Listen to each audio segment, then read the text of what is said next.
السلام علیکم ورحمۃ اللہ وبرکاتہ ناظرین سامعین کرام، امید ہے آپ خیر سے ہوں گے۔ اللہ تعالیٰ آپ کو اپنی حفاظت رکھے، آپ کی حفاظت فرمائے۔ ناظرین سامعین کرام، آج ہم انشاءاللہ تعالیٰ اس ویڈیو میں بہت ہی قیمتی، بہت ہی پیارا، بہت ہی طاقتور وظیفہ سیکھیں گے۔ یہ قرآنی وظیفہ ہے، ہر مشکل کے لیے، ہر مصیبت کے لیے، ہر پریشانی کے لیے، غرض کے کوئی بھی کام ہو تو یہ وظیفہ کر لیجئے۔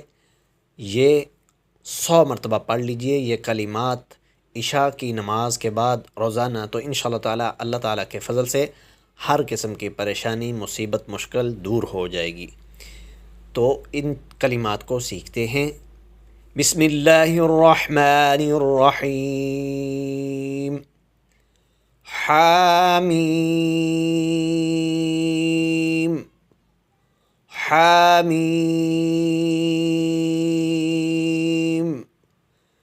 لا ينصرون لا ينصرون حامیم لا ينصرون۔ ان کلمات کو پھر دہرائیں گے۔ حامیم لا ينصرون